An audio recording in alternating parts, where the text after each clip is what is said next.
Hello बच्चों, you are welcome to amazing channel NCERT let's crack. और मैं हूं काजल कुमारी और हम लोग क्लास 10th के केमिस्ट्री का फर्स्ट चैप्टर पढ़ रहे थे जिसका नाम है रासायनिक अभिक्रियाएं एवं समीकरण, जिसे इंग्लिश में कहा जाता है केमिकल रिएक्शंस एंड इक्वेशन। ये इस चैप्टर का पार्ट 3 है। इसका 2 पार्ट मैंने ऑलरेडी बना दिया है, जिसे अगर आप लोगों ने अभी तक नहीं देखा तो प्लीज़ पहले आप उस लेक्चर को देखें, फिर ही इस लेक्चर को अटेंड करें, नहीं तो आपको ये लेक्चर समझ में नहीं आएगा। तो हम लोग स्टार्ट करते हैं आज के लेक्चर को। तो हम लोगों ने पिछली कक्षा में जो सीखा था कि किसी भी समीकरण को संतुलित कैसे किया जाता है, तो उसके लिए मैंने आपको कुछ होमवर्क दिया था। मैं आशा करती हूँ कि आप लोगों ने उस होमवर्क को कंप्लीट कर लिया होगा। तो और मैंने उसे संतुलित करके लाया है, जिसे आप देख सकते हैं, और मैं आपको इसे एक बार समझा भी देती हूँ कि इसे संतुलित कैसे हुआ। अगर आपसे नहीं हो पाया तो कोई बात नहीं, आप एक बार देख लीजिए और अच्छे से फिर से प्रैक्टिस कीजिए। जितने क्वेश्चंस मैंने कराए हैं उन सभी को फिर से प्रैक्टिस कीजिए, आपसे ज़रूर हो जाएंगे। तो चलिए मैं बताती हूँ इससे संतुलित कैसे किया गया। सबसे पहले मैंने आपको बताया था कि किसी भी असंतुलित रासायनिक समीकरण को संतुलित कैसे किया जाता है। कोई भी तत्व उसके आगे किसी संख्या को गुना किया जाता है किसी भी असंतुलित समीकरण को संतुलित बनाने के लिए, ना कि बीच में। जैसे कि ये क्लोरीन है, अगर मुझे इसमें 3 से गुना करने की ज़रूरत है तो मैं इसके आगे में 3 से गुना करूँगी, ना कि बीच में कहीं भी गुना करूँगी। नहीं, सिर्फ आगे में ही, कोई भी तत्व के आगे में ही हम लोग किसी संख्या से गुना कर सकते हैं किसी भी समीकरण को संतुलित बनाने के लिए। तो देखते हैं यहाँ पे क्या था जिससे हम लोगों ने गुना करके संतुलित किया है इस असंतुलित समीकरणों को। तो सबसे पहले देखते हैं, इसमें सोडियम क्लोराइड से सोडियम प्लस क्लोरीन हमें प्राप्त होता है। तो सोडियम अभिकारक की तरफ सोडियम की संख्या कितनी है? 1। और प्रतिफल की तरफ सोडियम की संख्या कितनी है? 1। और अभिकारक की तरफ क्लोरीन की संख्या भी 1 ही है, परंतु प्रतिफल की तरफ क्लोरीन की संख्या 2 है। तो हम लोग इससे किस संख्या से गुना करें जो कि दोनों तरफ प्रत्येक तत्व के परमाणु की संख्या समान हो जाए। तो संतुलित रासायनिक समीकरण का फॉर्मूला क्या था?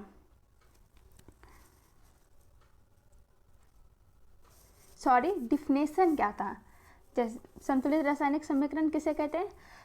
संतुलित रासायनिक समीकरण हुआ है जिसमें समीकरण के दोनों ओर प्रत्येक तत्व के परमाणुओं की संख्या समान होती है। और असंतुलित रासायनिक समीकरण किसे कहते हैं? असंतुलित रासायनिक समीकरण हुआ है जिसमें समीकरण के दोनों ओर प्रत्येक तत्वों के परमाणुओं की संख्या समान नहीं होती है। और असंतुलित रासायनिक समीकरण का ही दूसरा नाम है कंकाली रासायनिक समीकरण। और किसी भी रासायनिक अभिक्रिया में पदार्थ का ना तो निर्माण होता है ना ही उसका नाश होता है। बस इसी नियम को लागू करते हुए हम किसी भी असंतुलित रासायनिक समीकरण को संतुलित करते हैं। तो देखिए यहाँ पे क्या था, यहाँ पे सोडियम की संख्या अभिकारक की तरफ 1, इधर 2 थी, और क्लोरीन की भी 1, इधर 2। तो हम इसे किस संख्या से गुना करें जिससे ये संतुलित हो जाए? तो हम लोगों ने सोडियम क्लोराइड में अभिकारक की तरफ 2 से गुना किया, जिससे सोडियम भी 2 हो गया और क्लोरीन भी 2 हो गया। परंतु प्रतिफल की तरफ तो क्लोरीन 2 था, परंतु सोडियम तो 1 ही था। तो सोडियम को 2 करने के लिए हम लोगों ने प्रतिफल की तरफ भी सोडियम को 2 से गुना कर दिया। तो जिससे हम लोग देख सकते हैं अभिकारक की तरफ भी सोडियम की संख्या 2 हो गया, प्रतिफल की तरफ भी सोडियम की संख्या 2, और अभिकारक की तरफ सोडियम क्लोरीन की संख्या भी 2, और प्रतिफल की तरफ भी क्लोरीन की संख्या 2 हो गई। जिससे ये हमारा असंतुलित रासायनिक समीकरण संतुलित रासायनिक समीकरण में परिवर्तित हो गया। इसी प्रकार दूसरे फॉर्मूले को भी हम लोग संतुलित करते हैं। जैसे यहाँ पे हाइड्रोजन की संख्या कितनी थी, 1, और प्रतिफल की तरफ हाइड्रोजन की संख्या 2, और क्लोरीन की संख्या अभिकारक की तरफ 1, प्रतिफल की तरफ 2, मैग्नीज की संख्या कितनी अभिकारक की तरफ 1 और प्रतिफल की तरफ भी 1 ही है। ऑक्सीजन की संख्या अभिकारक की तरफ 2 परंतु प्रतिफल की तरफ 1। यहाँ देखिए क्लोरीन की संख्या अभिकारक की तरफ 1 है परंतु प्रतिफल की तरफ 4 है, क्योंकि यहाँ पे 2 क्लोरीन यहाँ मिलकर के 4 क्लोरीन का निर्माण करते हैं। तो अब हम लोग इसमें किस संख्या से गुना करें जिससे ये हमारा संतुलित रासायनिक समीकरण बन जाए। तो सबसे पहले हम लोग देखते हैं हाइड्रोजन और क्लोरीन। यहाँ देखिए हाइड्रोजन 2 है, क्लोरीन भी 2 है, तो हम लोग यहाँ क्लोरीन 4 है, यहाँ 2 और 2 मिलकर के 4 क्लोरीन का निर्माण हुआ, परंतु हाइड्रोजन 2 ही था। तो हम लोग क्लोरीन को संतुलित करने के लिए हाइड्रोक्लोराइड के आगे में 4 से गुना कर देंगे, तो हमें 4 क्लोरीन 4 हाइड्रोजन प्राप्त हो गया। तो क्लोरीन तो हमारा संतुलित हो गया, हाइड्रोजन संतुलित नहीं हुआ, तो हम लोगों ने क्या किया, हाइड्रोजन के आगे भी 2 से गुना कर दिया, जिससे हमारा हाइड्रोजन भी 4 मिल गया, हमें क्लोरीन भी 4 मिल गया, और ऑक्सीजन 2 था तो ऑक्सीजन के आगे भी 2 गुणनफल होने से ऑक्सीजन भी हमें 2 प्राप्त हो गया, और मैग्नीज तो पहले से ही 1 ही था दोनों तरफ, तो इससे हमारा ये असंतुलित रासायनिक समीकरण संतुलित बन गया। इसी प्रकार ये तीसरा फॉर्मूला भी है जिससे हमें संतुलित करना है। इसमें भी देखिए मैग्नीशियम अभिकारक की तरफ कितना है, 1, और प्रतिफल की तरफ 3 है, Mg3 3 है, और नाइट्रोजन अभिकारक की तरफ 2 और प्रतिफल की तरफ भी 2 ही है। तो हमें किस पर ध्यान देने की ज़रूरत है, मैग्नीशियम पर। तो मैग्नीशियम हम किस चीज़ से गुना करें कि मैग्नीशियम अभिकारक की तरफ भी 3 ही हो जाए, क्योंकि प्रतिफल की तरफ तो 3 है, तो इसलिए हम मैग्नीशियम में 3 से गुना कर देंगे, और इधर तो ऑलरेडी 3 ही है तो दोनों तरफ बराबर हो गया, और नाइट्रोजन तो पहले से ही बराबर था, तो ये हमारा असंतुलित रासायनिक समीकरण संतुलित रासायनिक समीकरण में कन्वर्ट हो गया। आई होप आपको अब ये असंतुलित रासायनिक समीकरण को संतुलित रासायनिक समीकरण कैसे बनाया जाता है अच्छे से समझ में आ गया होगा। अगर आपको नहीं आया तो आप प्रैक्टिस कीजिए और इक्वेशंस को खुद से संतुलित करने की कोशिश कीजिए, जिससे आपका प्रैक्टिस के थ्रू आप और भी अच्छे से समझ पाएंगे कि कैसे होता है और आप सीख पाएंगे। तो जितना हो सके प्रैक्टिस कीजिए। तो चलते हैं आज की क्लास की ओर, जो हमारा मेन पॉइंट है देखते हैं। सबसे पहले टर्म है विभिन्न प्रकार की रासायनिक अभिक्रियाएं। हम लोगों ने तो पहले ये पढ़ा था रासायनिक अभिक्रियाएं किसे कहते हैं। जब कोई पदार्थ अकेले ही या किसी अन्य पदार्थ से क्रिया करके भिन्न गुण वाले एक या अधिक पदार्थ का निर्माण करते हैं, तब वह प्रक्रिया रासायनिक अभिक्रिया कहलाती है। और अभिकारक किसे कहते हैं, जो पदार्थ रासायनिक अभिक्रिया में भाग लेकर नए पदार्थ बनाते हैं वह अभिकारक कहलाते हैं। और प्रतिफल किसे कहते हैं, रासायनिक अभिक्रिया के फलस्वरूप बने नए पदार्थ प्रतिफल कहलाते हैं। ये सब हम लोगों ने पहली क्लास में ही डिस्कस कर लिया था, परंतु मैं आपको बार बार ये रिवाइज़ करा रही हूँ ताकि आपको ये अच्छे से याद हो जाए, आपका दिमाग में फिट हो जाए। जब आप रिवीजन करने जाएं तो आपका 10 से 15 मिनट में एक चैप्टर रिवाइज़ हो जाए, जिसमें आपको कोई भी डिफ़िकल्टीज ना आए। इसलिए हम लोग बार बार उसे रिवाइज़ करते रहेंगे। पिछले क्लास में हम लोगों ने क्या पढ़ा था, जिससे हमारा दिमाग उसे अच्छे से कंज्यूम कर ले, जिसे हम चाह के भी ना भूल पाएँ। तो आज का क्लास में क्या है, विभिन्न प्रकार की रासायनिक अभिक्रियाएं, different types of chemical reactions. तो सबसे पहली अभिक्रिया क्या है, संयोजन या संश्लेषण अभिक्रिया। पहले आप इसका नाम का टर्म समझिए। संयोजन मतलब जुड़ना, कोई चीज़ का संयोग हो रहा है, मतलब कोई चीज़ जुड़ रहा है। संश्लेषण मतलब कोई चीज़ बन रहा है, जैसे होता है ना प्रकाश संश्लेषण, प्रकाश संश्लेषण के द्वारा खाना बनता है पेड़ पौधों में, उसी प्रकार यहाँ संश्लेषण हो रहा है, कोई चीज़ जुड़ रहा है। तो हम लोग इस तरह से याद कर सकते हैं, इसके नाम के थ्रू याद कर सकते हैं कौन सी अभिक्रिया है। तो संयोजन या संश्लेषण अभिक्रिया वह है जिसमें दो या अधिक पदार्थ परस्पर संयोग करके एक नए पदार्थ का निर्माण करते हैं। अभी मैंने क्या बताया, संयोजन का मतलब जुड़ना, संश्लेषण का मतलब भी जुड़ के बनना, तो वही हो गया।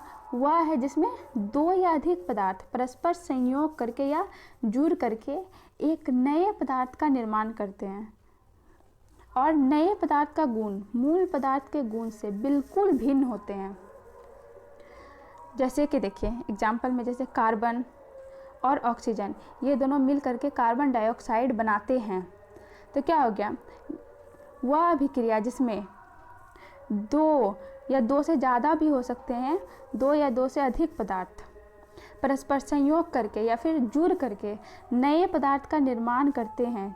जैसे देखिए कार्बन और ऑक्सीजन मिल करके नए पदार्थ कार्बन डाइऑक्साइड का निर्माण कर रहे हैं और नए पदार्थ का गुण मूल पदार्थ के गुण से बिल्कुल भिन्न होते हैं। हाँ, जैसे कार्बन का देखिए काम अलग है, ऑक्सीजन अलग है और कार्बन डाइऑक्साइड अलग है। तो हम लोग इस समीकरण के द्वारा इस अभिक्रिया को याद कर सकते हैं। तो अब हम लोग देखते हैं संयोजन या संश्लेषण अभिक्रिया क्या है। वह अभिक्रिया जिसमें दो या अधिक पदार्थ परस्पर संयोग करके एक नए पदार्थ का निर्माण करते हैं और नए पदार्थ का गुण मूल पदार्थ के गुण से बिल्कुल भिन्न होते हैं। ये था हमारा पहली अभिक्रिया। अब दूसरी अभिक्रिया देखते हैं। दूसरा अभिक्रिया क्या है, वियोजन या अपघटन अभिक्रिया। वियोजन का मतलब होता है कोई चीज़ का अलग होना। जैसे अभी हम लोगों ने देखा संयोजन, संयोजन का ही उल्टा, संयोजन का मतलब क्या था, कोई भी दो चीज़ का जुड़ना, दो या अधिक चीज़ का जुड़ना।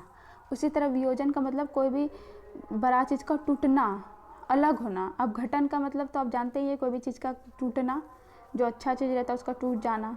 वियोजन या अपघटन मतलब कोई भी बड़ा चीज़ का टूट जाएगा वो दो या तीन पार्ट में, तो वही वियोजन अभिक्रिया कहलाएगा। तो देखते हैं इसका डेफिनेशन। वियोजन या अपघटन अभिक्रिया वह है जिसमें किसी बड़े यौगिक के बड़े अणु के टूटने से दो या अधिक सरल यौगिक बनते हैं जिनके गुण मूल पदार्थ के गुण से बिल्कुल भिन्न होते हैं। संयोजन या संश्लेषण अभिक्रिया में क्या देखा हमने कि दो या अधिक सरल तत्व के जुड़ने से एक नए पदार्थ का निर्माण हो रहा था और जिसका गुण मूल पदार्थ मतलब पहले जो पदार्थ था उसके गुण से बिल्कुल भिन्न था। और वियोजन में क्या है, वियोजन में है जिसमें किसी यौगिक के बड़े अणु के टूटने से, मतलब कोई भी यौगिक है, जैसे यहाँ दिया है कैल्शियम कार्बोनेट। कैल्शियम कार्बोनेट जानते हैं, ये चूना पत्थर जिसे कहते हैं, इसको टूटने से कैल्शियम ऑक्साइड तथा कार्बन डाइऑक्साइड हमें मिलता है और जिनके गुण मूल पदार्थ के गुण से बिल्कुल भिन्न होते हैं। कैल्शियम कार्बोनेट का गुण और कैल्शियम ऑक्साइड और कार्बन डाइऑक्साइड का गुण तो अलग अलग होता ही है। तो हम लोग इस समीकरण के द्वारा भी इसे याद कर सकते हैं। कोई भी अभिक्रिया किस रूप में हमें दिखता है वो उसके नाम से ही पता चल जाता है। जैसे वियोजन या अपघटन मतलब किसी यौगिक के बड़े अणु के टूटने से दो या अधिक सरल यौगिक बनते हैं जिनके गुण मूल पदार्थ के गुण से बिल्कुल भिन्न होते हैं। ठीक है, यहाँ क्या है, जो अपघटन अभिक्रिया ऊष्मा के प्रभाव से कराई जाती है उसे ऊष्मीय अपघटन अभिक्रिया कहते हैं। समझिए, जिस अभिक्रिया में हम लोग ऊष्मा देते हैं मतलब हीट, जिस अभिक्रिया में हम लोग हीट ऊष्मा ताप देते हैं उसे हम लोग क्या कहते हैं, ऊष्मीय अपघटन अभिक्रिया। जैसे कि हमने ऊपर क्या देखा कि वियोजन या अपघटन अभिक्रिया हुआ है जिसमें बड़ा यौगिक दो सरल यौगिक में टूट जाता है। बड़ा यौगिक का जो अणु होता है वो दो या उससे भी ज़्यादा भाग में टूट जाता है तो उसे ही वियोजन अभिक्रिया कहते हैं, वियोजन या अवघटन। परंतु अगर वो किसी बड़े यौगिक को उष्मा दे करके, हीट दे करके तोड़ के हम लोग तोड़ते हैं दो या सरल यौगिक में, दो या उससे अधिक सरल यौगिक में, तो उसे उसमें अपघटन अभिक्रिया कहते हैं। उसमें अपघटन अभिक्रिया किसे कहते हैं? जो अपघटन अभिक्रिया उष्मा के प्रभाव से कराई जाती है। मतलब कोई बड़ा यौगिक है, उसमें हम लोग उष्मा दिए, हीट दे दिए, तो वो टूट गया, दो या उससे ज़्यादा सरल यौगिक में टूट गया, तो बस उसे ही क्या कहते हैं? उसमें अपघटन अभिक्रिया कहते हैं। तो अब हम लोग देखते हैं नेक्स्ट अभिक्रिया क्या है। यहाँ है ऊष्माक्षेपी अभिक्रिया किसे कहते हैं? ऊष्माक्षेपी, पहले आप ये टर्म को देखिए। ऊष्माक्षेपी, उष्मा मतलब हीट हुआ, छेपी मतलब कि उससे छेप हो रहा है, मतलब उससे निकल रहा है, उष्मा निकल रहा है उससे। कोई भी अभिक्रिया के दौरान उष्मा हमें मिल रहा है तो उसे ऊष्माक्षेपी अभिक्रिया कहेंगे। मतलब अभिक्रिया के दौरान उष्मा निकल रहा है। जैसे जिस रासायनिक अभिक्रिया में प्रतिफलों के साथ साथ उष्मा ऊर्जा भी निकलती है, उसे ऊष्माक्षेपी अभिक्रिया कहते हैं। देखिए, कोई भी अभिक्रिया है उसमें अभिकारक प्रतिफल का निर्माण तो करेगा और उस अभिक्रिया के दौरान हमें हीट भी मिलेगा, उष्मा भी मिलेगा, तो उसे हम ऊष्माक्षेपी अभिक्रिया कहेंगे। और उष्मा शोषी में भी टर्म देखिए। उष्मा शोषी मतलब शोषण, मतलब वो अपने अंदर ले रहा है, जिसमें हमको उष्मा देना पड़ेगा, उसको हम उष्मा शोषी अभिक्रिया कहेंगे। उष्मा शोषी मतलब वो अपने अंदर सोख रहा है, मतलब अपने अंदर ले रहा है। छेपी मतलब वो दे रहा था और शोषी मतलब वो ले रहा है। तो क्या है? जिस रासायनिक अभिक्रिया में उष्मा ऊर्जा का अवशोषण होता है वह उष्मा शोषी अभिक्रिया कहलाती है। मतलब जिस अभिक्रिया में क्या होता है, उष्मा ऊर्जा हमें देना पड़ता है तभी वो अभिक्रिया होगा, तो उसे उष्मा शोषी अभिक्रिया कहते हैं। और जिस अभिक्रिया के दौरान उष्मा हमें मिलती है, उष्मा निकलती है, तो उसे क्या कहते हैं? ऊष्माक्षेपी अभिक्रिया कहते हैं। उष्मा शोषी अभिक्रिया का एक उदाहरण है प्रकाश संश्लेषण। आप लोग जानते ही हैं, प्रकाश संश्लेषण के दौरान पेड़ पौधे अपना भोजन संश्लेषण करते हैं, तो उसे क्या अनिवार्य है? सूर्य का रोशनी, मतलब उससे वो उष्मा ही तो लेता है, तभी तो वो प्रकाश संश्लेषण करता है। उसे सूर्य की रोशनी, कार्बन डाइऑक्साइड, जल, न्यूट्रिएंट्स, मिनरल्स नहीं मिलेगा तो वो कैसे करेगा? तो हम लोग कह सकते हैं कि प्रकाश संश्लेषण भी उष्मा शोषी अभिक्रिया का ही उदाहरण है। तो अब हम लोग चलते हैं अगली अभिक्रिया की ओर।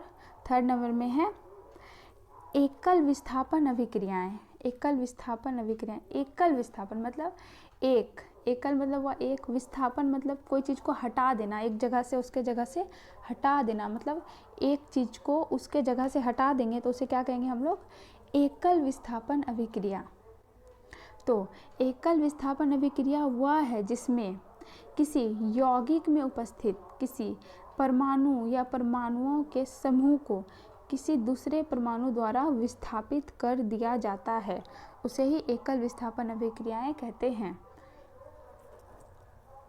तो देखिए, जैसे यहाँ क्या, फेरस कॉपर सल्फेट है। फेरस और कॉपर सल्फेट मिलकर क्या बना रहे हैं? फेरस सल्फेट प्लस कॉपर हमें मिल रहा है। तो इसमें क्या हुआ? फेरस ने कॉपर सल्फेट में से कॉपर को विस्थापित कर दिया, कॉपर को हटा दिया उसके जगह से। कॉपर सल्फेट जो था उसमें से उसने कॉपर को हटा दिया और फेरस जाके उससे जुड़ गया, मतलब एक चीज़ को वो उसने हटा दिया। तो एकल विस्थापन अभिक्रियाएं क्या है? एकल विस्थापन अभिक्रिया वह है जिसमें किसी यौगिक में उपस्थित किसी परमाणु या परमाणुओं के समूह को, परमाणु या परमाणुओं के समूह, जैसे कॉपर, या फिर कॉपर की संख्या 3 रहता है तो वो क्या हुआ? परमाणु का समूह ही हो गया ना। तो परमाणु या परमाणुओं के समूह को किसी दूसरे परमाणु द्वारा, जैसे फेरस ने कॉपर को क्या किया? हटाया। ये भी एक, कॉपर भी एक परमाणु है, फेरस भी एक परमाणु है। तो परमाणुओं के समूह द्वारा विस्थापित कर दिया जाता है, मतलब हटा दिया जाता है, तो वो एकल विस्थापन अभिक्रिया कहलाता है। तो एकल विस्थापन अभिक्रिया क्या है? वह अभिक्रिया जिसमें किसी यौगिक में उपस्थित किसी परमाणु या परमाणुओं के समूह को किसी दूसरे परमाणु द्वारा विस्थापित कर दिया जाता है, वह अभिक्रिया एकल विस्थापन अभिक्रियाएं कहलाती है। ठीक है। 4 नंबर में है उभय विस्थापन अभिक्रिया। एकल में क्या था? एक ही परमाणु या परमाणु के समूह को विस्थापित किया जाता था, परंतु उभय विस्थापन में क्या है? जितना भी परमाणु रहेगा उसे 2 या 2 से ज़्यादा भी परमाणु को विस्थापित किया जा सकता है। इसमें एकल विस्थापन में एक परमाणु को या उसके समूह को विस्थापित किया जा रहा था। उभय में 2 परमाणु या उसके समूह को विस्थापित किया जा सकता है। जैसे देखिए, उभय विस्थापन अभिक्रिया वह है जिसमें 2 यौगिक अपने आयनों का विनिमय या आदान प्रदान करके 2 नए यौगिक का निर्माण करते हैं। उभय मतलब 2, तो इसमें क्या कर रहे हैं? 2 यौगिक अपने आयनों का विनिमय मतलब दे के या आदान प्रदान करके 2 नए यौगिक का निर्माण करते हैं। तो देखिए, जैसे मान लीजिए कोई एग्जाम्पल एक्स वाई कोई यौगिक है, ए भी कोई यौगिक है। इन दोनों ने क्या किया? एक्स के साथ बी जुड़ गया और वाई के साथ ए जुड़ के नए यौगिक 2 नए यौगिक का निर्माण किया। तो इसे ही क्या कहते हैं? उभय विस्थापन अभिक्रिया कहते हैं। उभय विस्थापन अभिक्रिया किसे कहते हैं? वह अभिक्रिया जिसमें 2 यौगिक अपने आयनों का विनिमय या आदान प्रदान करके 2 नए यौगिक का निर्माण करते हैं, वह अभिक्रिया उभय विस्थापन अभिक्रिया कहलाती है। आशा करती हूँ कि आपको ये समझ में आ गया होगा। तो चलते हैं अब अगली अभिक्रिया की ओर। 5 नंबर में है अवक्षेपण अभिक्रियाएं। अवक्षेपण, पहले ये देखिए अवक्षेपण क्या होता है? कोई भी पदार्थ जो हमें अवक्षेप के रूप में पदार्थ प्राप्त होता है। जैसे आपको मैंने कैल्शियम कार्बोनेट के बारे में बताया था, घर में जिससे पुताई होता है चूना, जब उसे पानी के साथ अभिक्रिया कराई जाती है तो वो हमें कुछ समय बाद अवक्षेप के रूप में नीचे तली में बैठा हुआ दिखता है। कुछ अवक्षेप उसका सफ़ेद रंग का प्राप्त होता है हमें, तो उसे ही अवक्षेप कहते हैं। जो कोई भी बीकर में हम कोई अभिक्रिया कराते हैं और उसका कुछ भाग हमें ठोस भाग नीचे मिलता है बीकर के निचली सतह में, तो उसे ही अवक्षेप कहते हैं। तो अवक्षेपण अभिक्रियाएं में भी वही होगा, हमें अवक्षेप प्राप्त होगा तो अवक्षेपण अभिक्रिया कहलाएगी। जैसे अवक्षेपण अभिक्रिया क्या है? अवक्षेपण अभिक्रियाएं वह है जिनमें प्रतिफल ठोस के रूप में विलयन से पृथक हो जाते हैं। हाँ, प्रतिफल क्या हुआ? जैसे कैल्शियम कार्बोनेट के बारे में मैंने बताया था कि वो क्या होता है, उसमें जल मिलाने पर जल ऊपर आ जाता है और कैल्शियम कार्बोनेट का जो उजला भाग होता है ठोस भाग वो नीचे बैठ जाता है। तो बस वही ठोस विलयन से अलग हो गया, ठोस भाग नीचे बैठ गया और वो विलयन ऊपर रह गया। तो बस इसमें देखिए एक एग्जांपल है, जैसे सोडियम क्लोराइड और सिल्वर नाइट्राइड। इसमें क्या हो गया? सोडियम क्लोराइड में क्या था?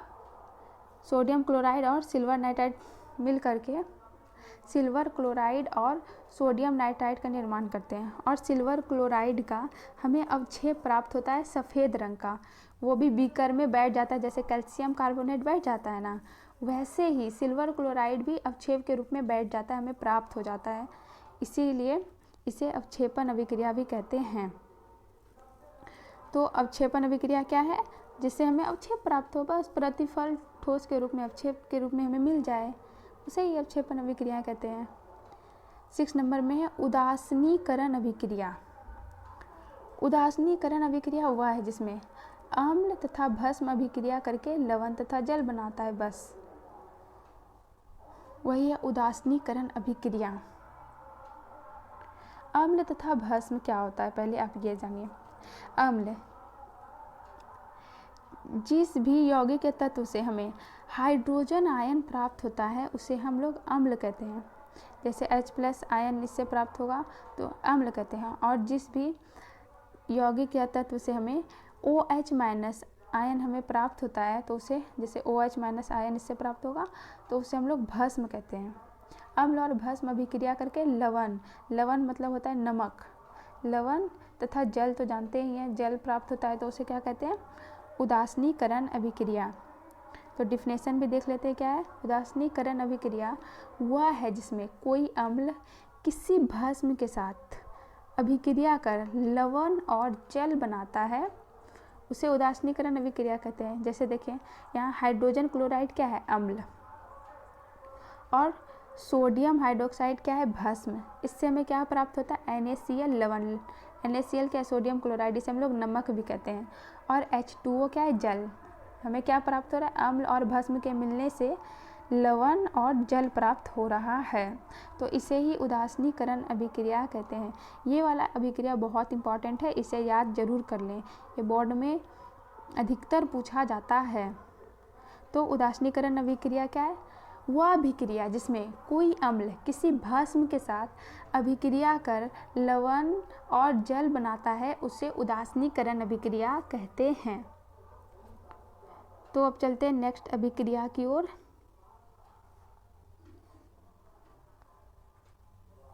7 नंबर में है प्रकाश रासायनिक अभिक्रियाएं। प्रकाश रासायनिक अभिक्रियाएं सीधा है, प्रकाश मतलब प्रकाश की उपस्थिति में। इसका नाम ही हमें बता रहा है कि प्रकाश रासायनिक अभिक्रिया मतलब जो अभिक्रिया प्रकाश की उपस्थिति में कराई जाएगी, हमें प्रकाश देना होगा। जैसे वैसी रासायनिक अभिक्रियाएं जो प्रकाश की उपस्थिति में होती है, उसे प्रकाश रासायनिक अभिक्रिया कहते हैं। क्या है, वैसी रासायनिक अभिक्रियाएं जो प्रकाश की उपस्थिति में होती है, प्रकाश रासायनिक अभिक्रियाएं कहलाती हैं। जैसे प्रकाश संश्लेषण, हाँ प्रकाश संश्लेषण में तो बता ही रहा है कि इसमें प्रकाश चाहिए होता है, सूर्य प्रकाश की आवश्यकता होती है प्रकाश संश्लेषण के लिए, तभी तो पेड़ पौधे भोजन का निर्माण करते हैं। तो वैसी रासायनिक अभिक्रियाएं जो प्रकाश की उपस्थिति में होती है, प्रकाश रासायनिक अभिक्रियाएं कहलाती है। एग्जाम्पल क्या है, प्रकाश संश्लेषण। 8 नंबर में क्या है, ऑक्सीकरण एवं अवकरण। ऑक्सीकरण और अवकरण क्या होता है, ऑक्सीकरण और अवकरण एक विशेष प्रकार की अभिक्रियाएं हैं जो सदैव एक साथ होती है, साथ होती है, इसे रेडॉक्स अभिक्रियाएं भी कहते हैं। आपको इसमें बस ये याद करना है कि ऑक्सीकरण और अवकरण अभिक्रिया साथ में होता है, जैसे क्या कहते हैं, रेडॉक्स अभिक्रिया। और ऑक्सीकरण अवकरण क्या होता है ये हम लोग अभी देखेंगे। और ऑक्सीकरण और अवकरण हमेशा साथ ही होती है, ऑक्सीकरण और अवकरण हमेशा साथ में होगा। चलिए हम लोग देखते हैं ऑक्सीकरण क्या होता है, अवकरण क्या होता है। ऑक्सीकरण क्या है, ऑक्सीकरण यह वैसी अभिक्रिया है जिसमें किसी तत्व या यौगिक से ऑक्सीजन का संयोग या किसी यौगिक से हाइड्रोजन का निष्कासन होता है। ऑक्सीकरण, आपको नाम में क्या दिख रहा है, ऑक्सीकरण हो रहा है, मतलब ऑक्सीजन जुड़ रहा है।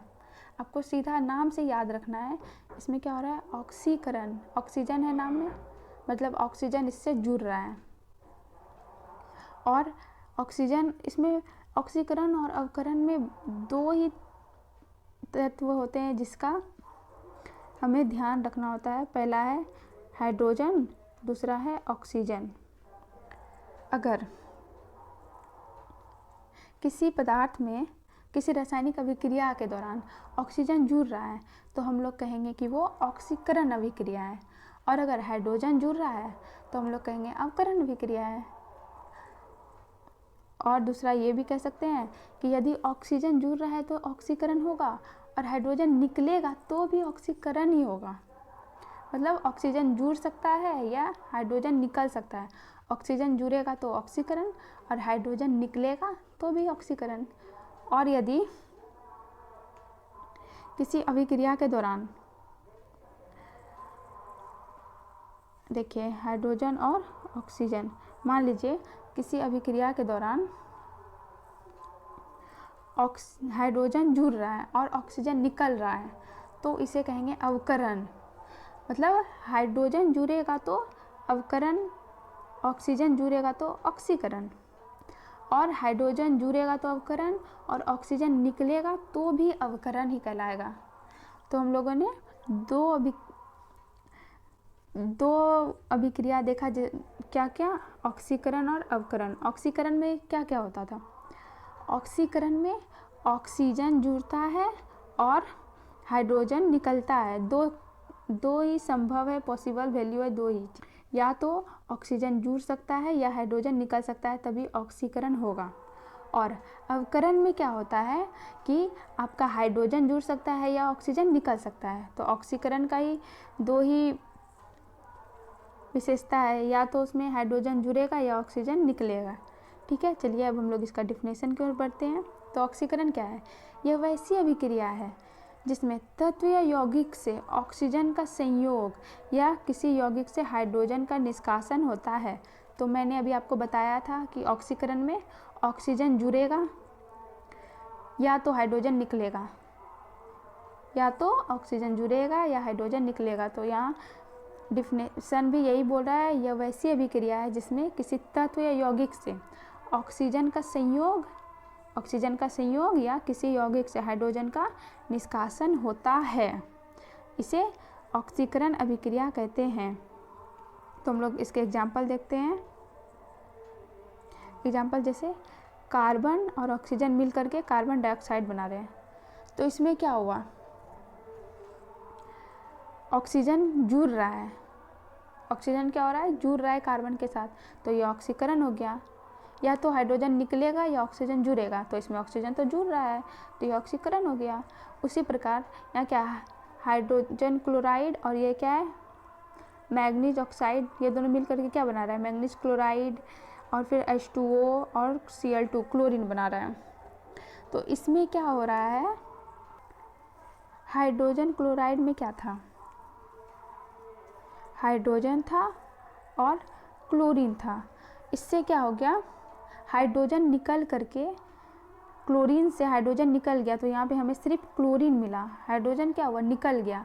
और ऑक्सीकरण का दो ही पॉसिबल वैल्यू था कि या तो उसमें ऑक्सीजन जुड़ेगा या हाइड्रोजन निकलेगा। तो यहाँ देखिए, हाइड्रोजन क्लोराइड में से क्या हुआ? हमें क्लोरीन अलग प्राप्त हो गया और हाइड्रोजन इससे निकल गया।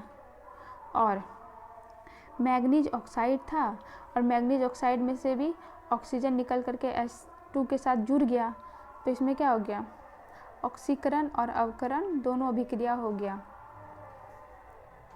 उसी प्रकार अवकरण देखते हैं। अवकरण का भी दो ही पॉसिबल वैल्यू था, या तो उसमें हाइड्रोजन जुड़ेगा या ऑक्सीजन निकलेगा। तो यह वैसी अभिक्रिया है जिसमें किसी तत्व या यौगिक से हाइड्रोजन का संयोग या किसी यौगिक से ऑक्सीजन का निष्कासन होता है। क्या होता है? या तो हाइड्रोजन का संयोग होगा या ऑक्सीजन का निष्कासन होगा अवकरण अभिक्रिया के दौरान। ठीक है, इसमें देखिए एग्जाम्पल दिया है, किसी तत्व में हाइड्रोजन का संयोग होने से भी हाइड्रोजन का अवकरण होता है। तो देखिए, हाइड्रोजन ऑक्सीजन के साथ मिल करके जुड़ गया, हाइड्रोजन इसके साथ जुड़ गया, तो क्या बना? H2O बनाया, जल का निर्माण किया। तो इसमें क्या हो गया? हाइड्रोजन का संयोग हुआ, तो ये भी अवकरण कहलाया। हाँ, हम लोग इसे ऑक्सीकरण भी कह सकते हैं। देखिए, हम लोग ये भी तो बोल सकते हैं कि ऑक्सीजन हाइड्रोजन के साथ जुड़ रहा है या हाइड्रोजन ऑक्सीजन के साथ जुड़ रहा है, तो इसे हम रेडॉक्स भी बोल सकते हैं। ऑक्सीकरण और अवकरण दोनों साथ साथ हो रहा है। हम लोगों ने भी पीछे देखा था क्या? ऑक्सीकरण और अवकरण सदैव साथ साथ होती है, जिससे हम लोग रेडॉक्स अभिक्रिया भी कहते हैं।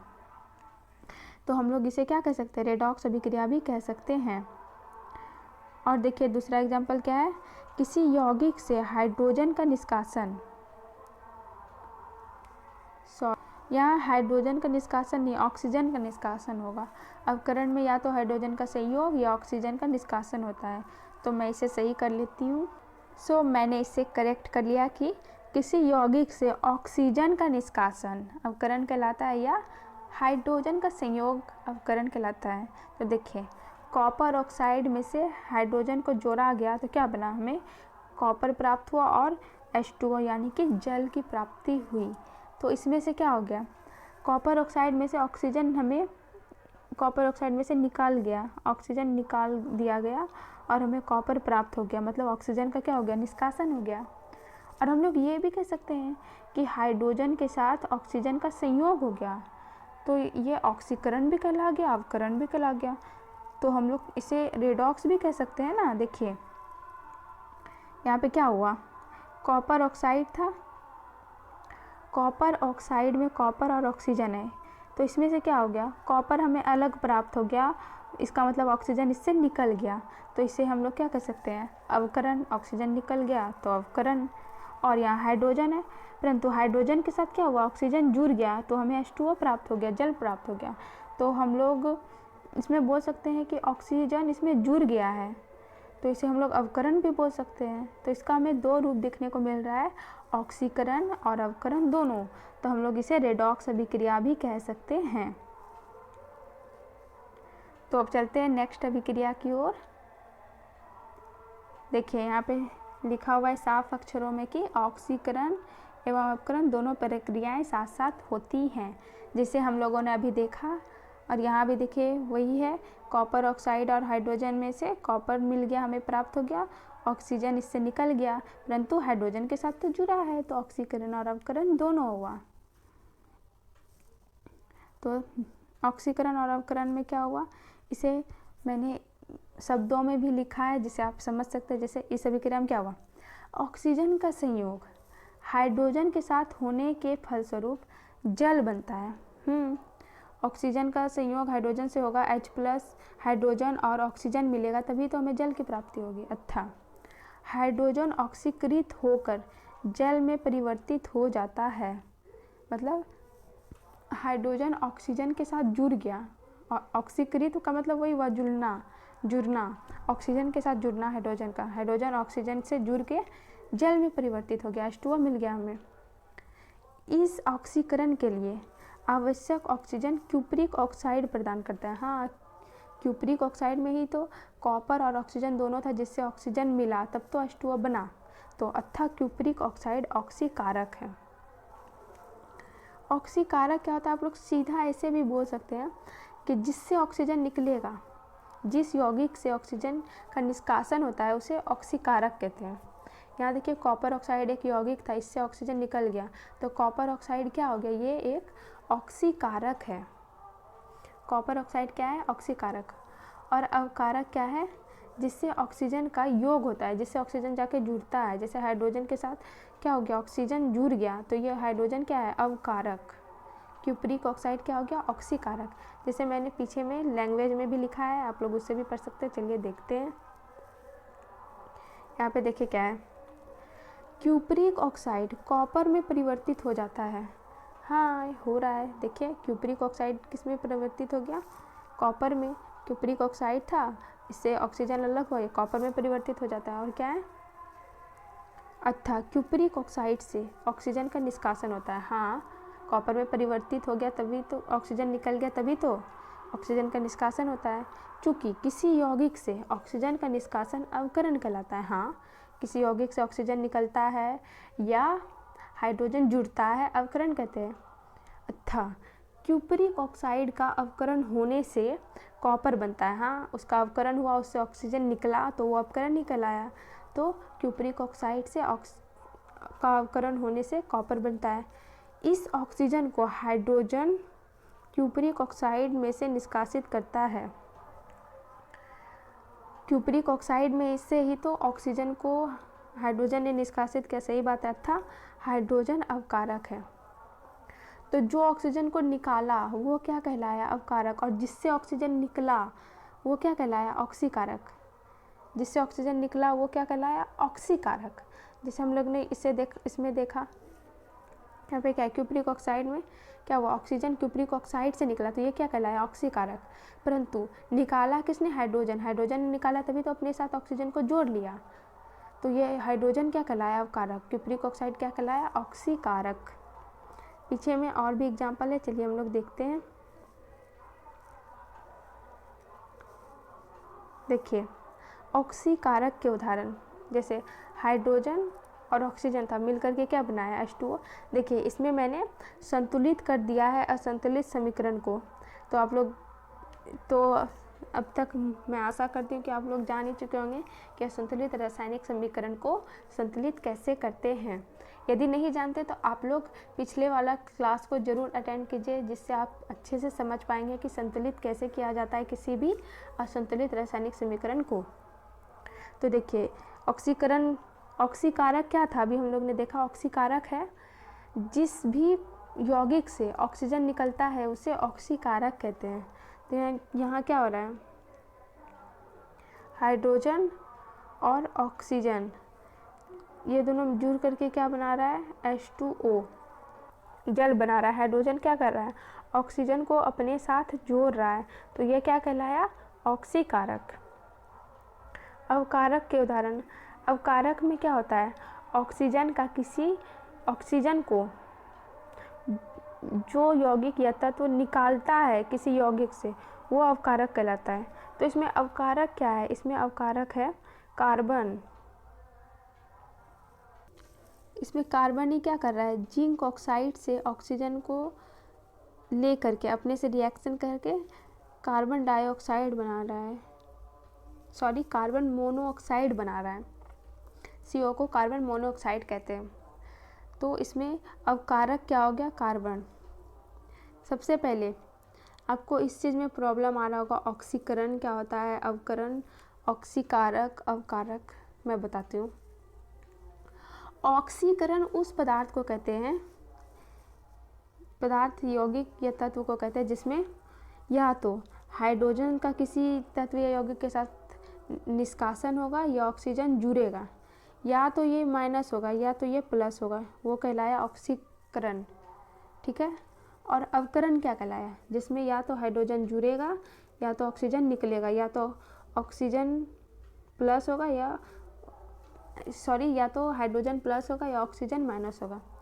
ये क्या कहलाया, हाइड्रोजन निकला और ऑक्सीजन या ऑक्सीजन जुड़ा, ये ऑक्सीकरण। या हाइड्रोजन जुड़ा या ऑक्सीजन निकला, ये क्या कहलाया, अवकरण। अब देखिए ऑक्सीकारक क्या है, किसी यौगिक से जिसमें ऑक्सीजन जुड़ा रहता है ना, जिससे ऑक्सीजन निकलता है, उसे कहते हैं हम लोग ऑक्सीकारक। जैसे ये क्या है, ऑक्सीकारक है, एक मिनट, जिंक ऑक्साइड क्या है, ऑक्सीकारक है। कैसे, जिंक ऑक्साइड से ही ऑक्सीजन निकलेगा, जिसमें ऑक्सीजन जुड़ा है सीधा हम लोग उसको बोल सकते हैं ऑक्सीकारक है। इससे ही हमें ऑक्सीजन की प्राप्ति होगी, इससे ही ऑक्सीजन लेगा कार्बन। तो जिंक ऑक्साइड क्या है, ऑक्सीकारक है। और अवकारक कौन हो गया, जो ऑक्सीजन को निकाल रहा है, जो ऑक्सीजन को निकाल रहा है। जैसे कार्बन, कार्बन क्या कर रहा है, जिंक ऑक्साइड से ऑक्सीजन को निकाल रहा है, तो ये कार्बन अवकारक कहलाया। तो ऑक्सीकरण क्या है, जिसमें या तो हाइड्रोजन निकलेगा या ऑक्सीजन जुड़ेगा, उसे ऑक्सीकरण कहते हैं। अवकरण या जिसमें या तो हाइड्रोजन जुड़ेगा या ऑक्सीजन निकलेगा, उसे अवकरण कहते हैं। और ऑक्सीकारक क्या है, ऑक्सीकारक जिससे ऑक्सीजन को निकाला जाता है, इसमें ऑक्सीजन है ऑक्सीकारक, इसमें जिंक ऑक्साइड है, इससे ही ऑक्सीजन को निकाला जाएगा, उसको कहा जाएगा ऑक्सीकारक। और अवकारक जो ऑक्सीजन को निकालता है, जैसे हाइड्रोजन को निकाल के ये अपने साथ, हाइड्रोजन ऑक्सीजन को निकाल के अपने साथ जल बना रहा है, उसी प्रकार यहाँ कार्बन, कार्बन क्या है, अवकारक। कार्बन जिंक ऑक्साइड से ऑक्सीजन को निकाल करके कार्बन मोनोऑक्साइड बना रहा है, तो इसमें कार्बन क्या हुआ, अवकारक। मैं आशा करती हूँ कि अब आप लोगों को ऑक्सीकरण, अवकरण, अवकारक और ऑक्सीकारक में कोई भी परेशानी नहीं आएगी। मैं जब पढ़ती थी तो मुझे इसमें परेशानी आता था, तो इसलिए मैंने आपको एक जगह अच्छे से समझाने की कोशिश की है। तो अब हम लोग चलते हैं आगे की अभिक्रियाओं की ओर। हमारा लास्ट अभिक्रिया है वैद्युत अपघटन। 9th है वैद्युत अपघटन। अब देखिए वैद्युत अपघटन किसे कहते हैं, इसका नाम में ही लिखा है वैद्युत। वैद्युत मतलब विद्युत, विद्युत मतलब विद्युत धारा, बिजली, बिजली के प्रभाव से कराई जाएगी, जो विद्युत धारा के प्रभाव से कराई जाएगी उसे वैद्युत अपघटन कहेंगे। क्या है वैद्युत अपघटन, एक ऐसी अभिक्रिया है जो विद्युत धारा प्रवाहित करने पर होती है। मतलब विद्युत धारा प्रवाह होगा तभी होगा, इलेक्ट्रिक करंट देंगे उसमें तभी होगा वो अभिक्रिया, उससे ही कहते हैं वैद्युत अपघटन अभिक्रिया। तो वैद्युत अपघटन क्या है, जिसमें विद्युत धारा देंगे। वैद्युत अपघटन एक ऐसी अभिक्रिया है जो विद्युत धारा प्रवाहित करने पर होती है। जैसे सोडियम क्लोराइड में विद्युत धारा प्रवाहित करने पर क्या होता है, हमें सोडियम मिलता है और क्लोराइड मिलता है। सोडियम हमें कैथोड पर और एनोड, कैथोड एनोड क्या होता है, देखिए ये कोई बीकर है जिसमें हम लोगों ने 2 रॉड लिया है और दोनों में बिजली के तार को कनेक्ट कर दिया है, और यहाँ पर हम लोगों ने इसमें विलयन लिया है, विलयन जल के साथ सोडियम क्लोराइड ले लिया है NaCl, सोडियम क्लोराइड भी ले लिया है इस विलयन में, जिस पर पॉजिटिव चार्ज होगा। सीधा आप लोग याद कर दीजिए, जिस पर सोडियम टूट करके किस में डिवाइड होगा, सोडियम इस विलयन में टूट करके सोडियम क्लोराइड या तो Na प्लस बनाएगा या Cl माइनस बनाएगा। ठीक है, तो क्या होगा, जिस पर ये प्लस चार्ज जाएगा, जिस भी रॉड पर ये प्लस चार्ज जाएगा उस पर कैथोड कहलाएगा। वो क्या कहलाएगा, कैथोड। तो ये क्या हो गया, कैथोड है ये क्या है, कैथोड। और जिस पर ये माइनस चार्ज, क्लोरीन क्या हो गया, क्लोरीन पे माइनस चार्ज आ गया, तो ये क्लोरीन जिस पे जाएगा, जिस पे माइनस चार्ज जाएगा वो क्या कहलाएगा, एनोड। जिस भी, और इसमें विद्युत धारा प्रवाहित कराएंगे तभी ये चार्ज भागेगा एक किसी भी रॉड पर, उस रॉड की ओर ही चार्ज आयन जाएगा। तो जिस पर पॉजिटिव चार्ज वाला परमाणु कोई भी जाए उसे कैथोड कहेंगे, और जिस पर निगेटिव चार्ज मतलब माइनस वाला जाएगा तो क्या कहलाएगा, एनोड। तो मैं आशा करती हूँ कि आपको अब ये समझ में आ गया होगा, क्लियर हो गया होगा। तो कैथोड क्या होता है, जिस पर कोई भी पॉजिटिव चार्ज वाला परमाणु जाता है उसे कैथोड कहते हैं, और जिस पर निगेटिव चार्ज वाला परमाणु जाता है उसे एनोड कहते हैं। तो सोडियम क्लोराइड में विद्युत धारा प्रवाहित करेंगे तो सोडियम किसकी ओर जाता है, कैथोड की ओर, सोडियम कैथोड की ओर जाता है, और क्लोरीन किस पे जाता है, एनोड की ओर जाता है। तो विद्युत अपघटन कौन सी अभिक्रिया है, वैद्युत अपघटन एक ऐसी अभिक्रिया है जो विद्युत धारा प्रवाहित करने पर होती है। ठीक है, अब हम लोग इसे रिवाइज कर लेते हैं। आज हम लोगों ने जो कुछ भी पढ़ा, क्विक रिकैप जल्दी से कर लेते हैं। तो हम लोगों ने सबसे पहले देखा विभिन्न प्रकार की रासायनिक अभिक्रियाएं, जिसमें सबसे पहले थी संयोजन या संश्लेषण अभिक्रिया। वह है जिसमें 2 या अधिक, इसमें हमें डिफिनेशन नहीं पढ़ना है, क्विक रिकैप कर रहे हैं ना, तो देखते हैं। संयोजन मतलब क्या है, जिसमें 2 या उससे ज़्यादा परमाणु क्या करेगा, जुड़ेगा। संयोजन या संश्लेषण अभिक्रिया में 2 या ज़्यादा परमाणु जुड़ेगा, जैसे कार्बन और ऑक्सीजन जुड़कर कार्बन डाइऑक्साइड का निर्माण कर रहे हैं, तो इसमें क्या हो रहा है, जुड़ रहा है। और उसमें क्या होगा, नए पदार्थ का गुण पुराने वाले मतलब मूल पदार्थ का गुण से बिल्कुल भिन्न होगा। तो उसी प्रकार दूसरा क्या था, वियोजन या अपघटन अभिक्रिया। ये क्या है, जिसमें वियोजन या अपघटन मतलब है टूटना। कोई भी यौगिक का बड़ा अणु टूटकर 2 या उससे भी ज़्यादा सरल यौगिक में टूटेगा तो उसे ही वियोजन या अपघटन अभिक्रिया कहेंगे।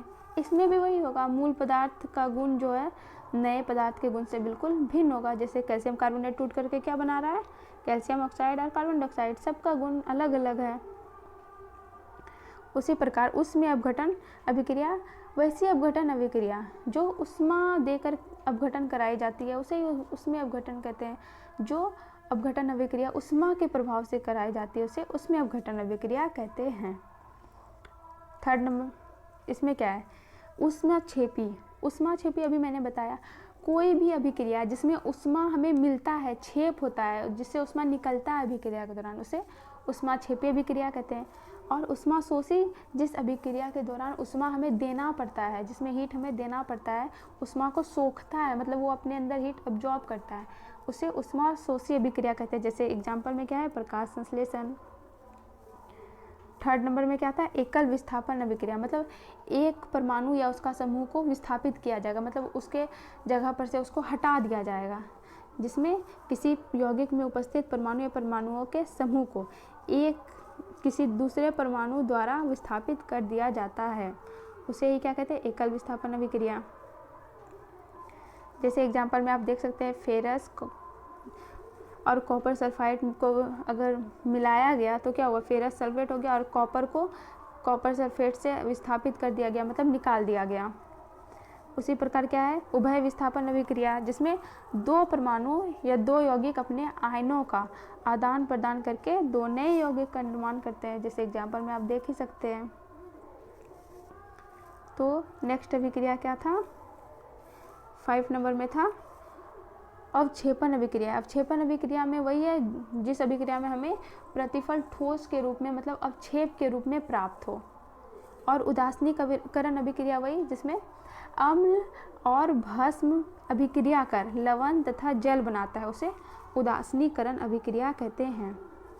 नेक्स्ट अभिक्रिया क्या था 7 में प्रकाश रासायनिक अभिक्रियाएं। वैसी अभिक्रियाएं जो प्रकाश की उपस्थिति में कराई जाती है, प्रकाश रासायनिक अभिक्रिया जो प्रकाश की उपस्थिति में कराई जाती है, जैसे एग्जाम्पल में क्या है प्रकाश संश्लेषण।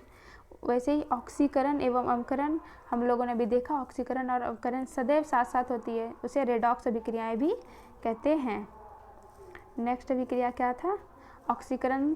ऑक्सीकरण तो हम लोगों ने अभी देखा, जिसमें क्या हो हाइड्रोजन का ऑक्सीकरण में या तो हाइड्रोजन का निष्कासन होता है या तो ऑक्सीजन का संयोग होता है, मतलब ऑक्सीजन जुड़ता है या हाइड्रोजन निकलता है। और अवकरण में क्या था या तो हाइड्रोजन जुड़ेगा या ऑक्सीजन निकलेगा, या तो हाइड्रोजन का संयोग होता है या ऑक्सीजन का निष्कासन होता है। इसका एग्जाम्पल हमने अच्छे से देखा, आप लोग देख सकते हैं और इसे नोट्स कर लीजिएगा। ऑक्सीकारक पहले देखिए, अभी हम लोग ने देखा ही कि ऑक्सीकारक ऑक्सीकरण एवं अवकरण दोनों प्रक्रियाएं साथ साथ होती हैं, हाँ, और इसे रेडॉक्स अभिक्रिया भी कहते हैं। ऑक्सीकारक क्या है, ऑक्सीकारक जिस यौगिक से ऑक्सीजन को निकाला जाता है उसे ऑक्सीकारक कहते हैं। जैसे कॉपर ऑक्साइड में से ऑक्सीजन को निकाल दिया गया, कॉपर अलग हो गया, ऑक्सीजन हाइड्रोजन के साथ जुड़ गया, तो ये क्या होगा कॉपर ऑक्साइड हो गया ऑक्सीकारक। जिससे ऑक्सीजन को निकाला जाता है जिस यौगिक से उसे ऑक्सीकारक कहते हैं। और अवकारक जिसमें ऑक्सीजन जाके जुड़ता है, जो ऑक्सीजन को निकालता है, हाइड्रोजन ही तो ऑक्सीजन को निकाल रहा है इससे, तभी तो इसके साथ जुड़ गया, तो ये क्या कहलाया हाइड्रोजन क्या कहलाया अवकारक। तो आपको ऑक्सीकारक और अवकारक भी समझ में आ गया होगा। तो आगे देखते हैं क्या था, ऑक्सीकारक और अवकारक मैंने बता ही दिया आपको। फिर 9th में वैद्युत अपघटन। वैद्युत अपघटन जो मतलब वैद्युत का मतलब क्या हुआ विद्युत धारा, अपघटन का मतलब टूटना। विद्युत धारा प्रवाह करेंगे और कोई भी यौगिक होगा वो टूट जाएगा सरल यौगिक में, तो उसे ही कहते हैं वैद्युत अपघटन। वैद्युत अपघटन क्या है, ऐसी अभिक्रिया जो विद्युत धारा प्रवाह करने पर होती है, जिसमें क्या होता है कैथोड पर पॉजिटिव चार्ज चला जाता है और एनोड पर निगेटिव चार्ज चला जाता है विद्युत धारा प्रवाहित करने पर। तो मैं आशा करती हूँ कि आज का लेक्चर आपको अच्छा लगा होगा और आपको सब कुछ समझ में आ गया होगा। और इस लेक्चर को देखने के पहले आप पिछले वाले लेक्चर को ज़रूर देखें, जिससे आपको ये सब अच्छे से समझ में आएगी। तो आज के लिए बस इतना ही। Thanks for watching. मिलते हैं अगले लेक्चर में। अगर आपको ये वीडियो अच्छा लगा हो तो प्लीज़ प्लीज़ प्लीज़ लाइक ज़रूर कीजिएगा और शेयर कीजिए और सब्सक्राइब कीजिए, सपोर्ट कीजिए हमारे चैनल को। Thank you. तो मिलते हैं अगले लेक्चर में, तब तक के लिए बाय बाय और अच्छे से पढ़ाई करते रहिए।